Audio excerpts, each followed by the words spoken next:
What's up, metalheads, and welcome to another edition of Bleeding Priest Bay Area Metal Spotlight. To celebrate the release of the new Nefarious song last week and the introduction to the band to the world, I'm going to cover one of the members of Nefarious's previous bands. And this particular band is a band I love very much. And this record I'm going to choose for my favorite usually is not the choice by most fans. I'd say like 98% of the fans of this band would pick their debut album, but not me. That's right. Bonded by Blood is not my favorite Exodus album. I love it, don't get me wrong. It's one of the greatest thrash metal albums of all time. I would say it's a contender for best debut thrash metal album of all time, and it's certainly better than any of the Big Four's debut albums. So I love it. I fucking love it. But I love this album a little more for many, many, many reasons. Exodus really hit their stride with this record, and tempo-wise, they were playing thrash proper on this record, nice and fast. Because if you think about it, Bonded by Blood really isn't that fast of an album. Kill 'Em All is faster than Bonded by Blood. And this album, yeah, the tempos are perfect. Nice and fast. The way Barrier thrash should sound. The guitar tone could rip a 4-year-old's face off. And let's talk about Tom Hunting, whose birthday was recently. Happy birthday, Tom. I had a blast at your party over the weekend. His drumming improves on this album by leaps and bounds from the first album. And I'm kind of glossing over the sophomore release, Pleasures of the Flesh. To be quite honest, when that album first came out, I thought it was pretty disappointing.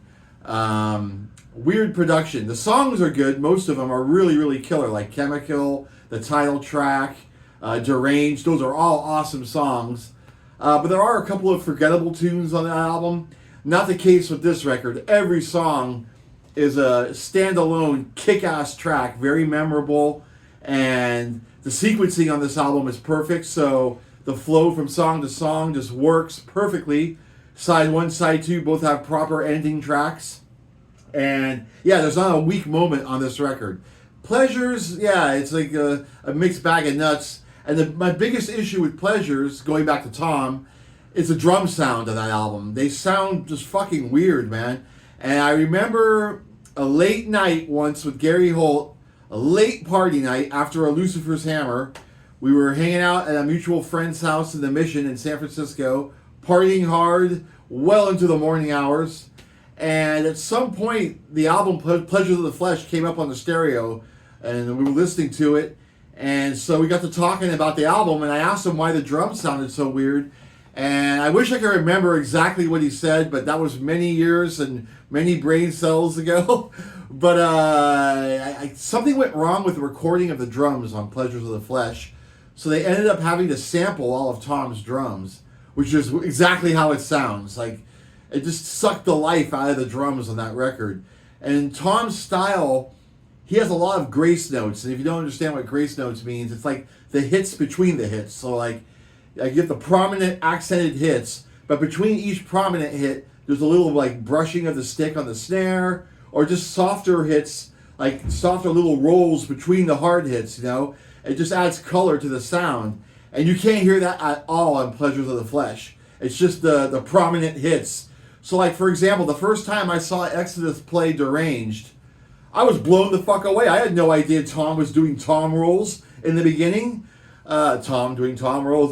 But yeah, I didn't know he was doing like rolls between each hit. On the album, you just hear the hits. You don't hear the little things between because it's all sampled. So it all makes sense. It made sense after Gary told me that. But on this record, the drums sound like Tom Hunting. I mean, that's the only other way I could put it. He's a one-of-a-kind drummer. No one else in the world sounds like him. No one. I mean, I can't think of any drummer that comes close to matching his style.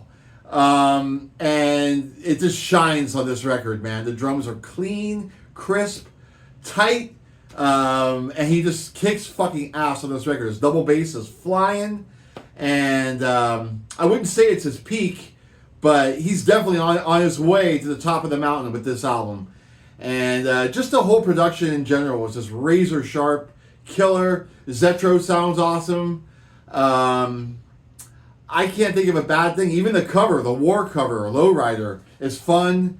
And it works. It fucking works. The way it's just placed in the middle of side one, it's perfect. And I like the album cover too. It was, I believe it was taken at their manager's house in her garage. She lived in the Haight-Ashbury area, and they set up like a clubhouse in her garage to make it look like, they're in a clubhouse with all their old flyers and everything. And outside, the world's going to hell, the bombs dropping. And I think it's a fun album cover. I like it. And I saw them twice on this tour. I saw them on the Headbangers Ball tour with Anthrax and Halloween at the Henry J. Kaiser Convention Center. And I also saw them at the Fillmore with Forbidden opening. I believe that was for this album. That may have been Pleasures, I'm not sure. But I definitely saw them on the Headbangers Ball tour for this album, and it was fucking great. They stole the show. And that's saying a lot because Anthrax at that time were one of the best live acts in the world. I saw Anthrax blow away Kiss, blow away Iron Maiden, blow away Ozzy, but Exodus stole the night for this this tour and this show for the Headbangers Ball. But so Rick Hunolt, he's in Nefarious now, and I could tell he's really excited to be playing thrash metal again and back in the metal scene after being gone for many, many, many years. So I figured I'd pay a little homage to Rick and talk about his past a little bit. And he hasn't missed a beat. His solos are still fucking amazing. And yeah, the solos in this album too, man. The H-Team, just forget about it. Nothing wrong with this record whatsoever. And yeah, I just think it's a little bit more thrash than Bonded by Blood, to be quite honest. And I just like the tempos and just the whole vibe, man. I love it. So yes, Fabulous Disaster.